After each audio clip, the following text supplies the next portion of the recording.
This attack took Israel completely by surprise. The combination of thousands of rockets fired at Israel and the breaking down of the Gaza border fence suggests an operation that was months in the planning and with outside help, probably from Iran. It also points to a major failing of Israeli intelligence. Hamas has made a grave mistake this morning. It launched a war against the state of Israel. Israeli Defense Forces troops are fighting against the enemy at every location of infiltration. I call on all citizens to follow the security instructions from the Home Front Command. The state of Israel will win this war. As Israel struggled to regain control of the situation, support from its Western allies was unequivocal. The evidence that we have seen thus far looked to be atrocious terrorist act. We completely support Israel's right to defend itself, its people, its borders. The security situation in the West Bank and Gaza has been deteriorating all year. 2023 has been the most violent year for 2 decades, and that will have been part of Hamas's motive. Israel has also been deeply divided domestically over controversial judicial reforms, and its enemies might see this as an opportunity to test any weaknesses.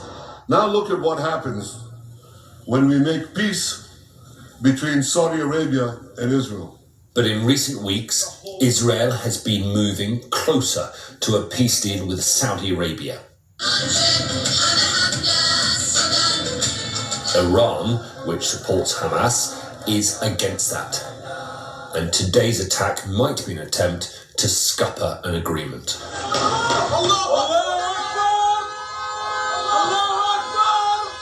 The Israeli military has now confirmed that some Israelis have been kidnapped and taken into Gaza. A ground operation to rescue them now seems likely, but that would come at some huge cost.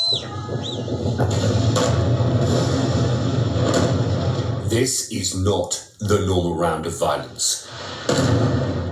It is outright war. Instinctively, Israel will want to hit Hamas in Gaza harder than it has maybe ever before. But Benjamin Netanyahu is desperate for peace with Saudi Arabia, and so that will play on his mind when he considers the response. This is an NBC News special report. Good morning, everyone. I'm Laura Jarrett alongside Joe Fryer here in New York. We have breaking news out of Israel this morning where Hamas has launched a surprise attack within Israel's borders overnight. First, launching rockets from the Gaza Strip, then sending militants into the streets of the southern part of Israel. Hundreds of people have been injured. Several have been killed, but that number could be much higher. You are looking at live pictures there. Let's go right to NBC's Raf Sanchez, who is in the south of Israel. Raf, good morning. What is the latest where you are? Joe, Laura, good morning. Israelis woke up today to find their worst nightmares had come true in the form of a massive surprise attack by Palestinian militants from Gaza.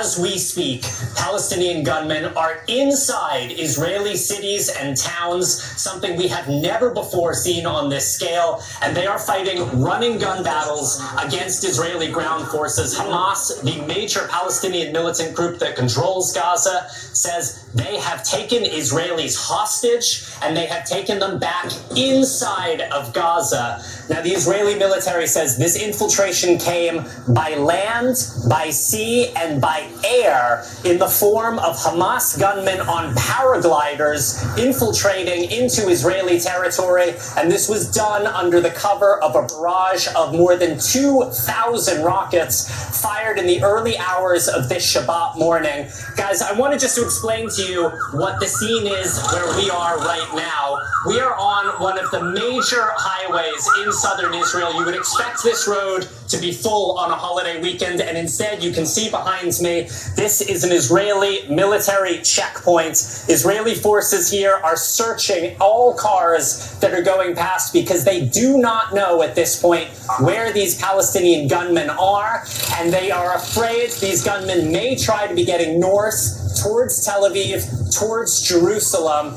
As we've been here, we have seen just a stream of Israeli special forces driving south towards the Gaza border, and they are heading to confront those gunmen in the towns and cities in the south. Guys. Brock, just an incredible scene playing out there. The idea of armed gunmen going in. Can you tell us more about the power gliders? We have never seen anything like this before, Laura. When Hamas has tried to get into southern Israel previously, they have done it sometimes through underground tunnels under the border. They have done it sometimes in small boats going out into the Mediterranean and then back onto the Israeli shoreline. This morning, for the first time, they crossed by air in paragliders. It is not clear how many of them, but these are armed, highly trained Hamas militants landing by air, catching the Israeli state completely by surprise. Prime Minister Benjamin Netanyahu addressed his people earlier today, and he said Israel is at war. This is above and beyond those rounds of fighting that the world has got used to over the last decade, where we see Israel and Hamas fighting for 72 hours a week. This is on a much, much bigger scale. There is at this point no official word on death tolls, but the videos we are seeing are absolutely harrowing, showing bodies, what appear to be bodies of both Israeli soldiers and civilians. And this is a country right now that is bracing for the absolute worst. Yes. Do we have any idea how many of these attackers have infiltrated Israel? Joe, it's a really good question, and I asked the Israeli military earlier. They would not say, but just judging by the number of locations, at this moment there is fighting. The most recent information we have, at least 5 locations across southern Israel. That suggests that we are looking at squads in large numbers. I asked the Israeli military, are we talking dozens? Are we talking hundreds? They would not say. What they were prepared to say is that Israeli fighter jets are in action right now. We've been seeing them in the skies across southern Israel. They are striking targets inside of Gaza, trying to stop this barrage of rocket fire. But Prime Minister Benjamin Netanyahu, there's an ambulance just coming past us now. Prime Minister Benjamin Netanyahu says, what is going on right now in terms of Israeli airstrikes in Gaza is only the beginning of what will be a major, major Israeli... It's going to be the first priority, obviously, Raf. Do we have a sense of exactly how many people were taken? I know you told us that they were going across the border, making sure, obviously, that no more people are taken essentially as hostages. Do we know?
Good afternoon. Today, the people of Israel are under attack, orchestrated by a terrorist organization, Hamas.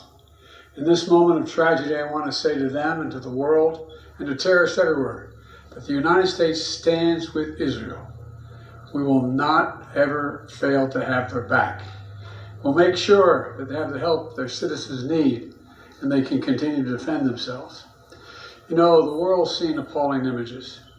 Thousands of rockets in a space of hours raining down on Israeli cities. When I got up this morning and started this at 7:30, 8 o'clock, my calls. Hamas terrorists crossing in Israel, killing not only Israeli soldiers, but Israeli civilians. In the street, in their homes. Innocent people murdered, wounded. Entire families taken hostage by Hamas. Just days after Israel marked the holiest of days in the Jewish calendar. It's unconscionable. You know, when I spoke with Prime Minister Netanyahu this morning, I told him the United States stands with the people of Israel in the face of these terrorist assaults. Israel has the right to defend itself and its people. Full stop. There's never justification for terrorist attacks. And my administration's support for Israel's security is rock solid and unwavering. Let me say this as clearly as I can. This is not a moment for any party hostile to Israel to exploit these attacks to seek advantage. The world is watching. I've also been in contact with the King of Jordan, spoken with members of Congress, directed my national security team to engage with their Israeli counterparts, military to military, intelligence to intelligence, diplomat to diplomat, to make sure Israel has what it needs. I've also directed my team to remain in constant contact with leaders throughout the region, including Egypt, Turkey, Qatar, Saudi Arabia, Jordan, Oman, the UAE, as well as our European partners and the Palestinian Authority. It's also a terrible tragedy on a human level. It's hurting innocent people. Seeing the lives that have been broken by this, the families torn apart, it's heartbreaking. And Jill and I are praying for those families who've been impacted by this violence. We grieve with those who've lost their loved ones, lost a piece of their soul. We have hope for a swift recovery for many who have been wounded. But we're going to remain in close touch with Prime Minister. I personally am going to remain in close contact with Prime Minister Netanyahu as this situation continues to develop. And let there be no mistake, the United States stands with the state of Israel, just as we have from the moment the United States became the first nation to recognize Israel 11 minutes after its founding 75 years ago. Thank you very much. Mr. President, was there an intelligence failure in the lead up to this? This is October the 7th, 2023, and we have a emergency alert, state of emergency right now in Israel. What you're looking at on your screen is just one of the headlines that have been flashed around the world. This is it, folks. We've been waiting on something like this to happen for over, thousands of years or hundreds of years or 50 years or whatever. But, this is a surprise. This caught everybody by surprise. Even me, I wasn't really looking for this. So sorry that we're getting on so late. This just happened, I guess, overnight while everybody was sleeping. There has been a massive attack against the state of Israel by Hamas from the Gaza Strip. This is an unprecedented attack. We have not seen an attack against Israel since the Yom Kippur War, since the 7-Day War. Folks, this is Bible prophecy right now. You are living in the book of Revelation. You are witnessing historic events right now happening at breakneck speed. We are in the tribulation period, as I have been stating for years. We are in the tribulation. Things are going to get continually worse.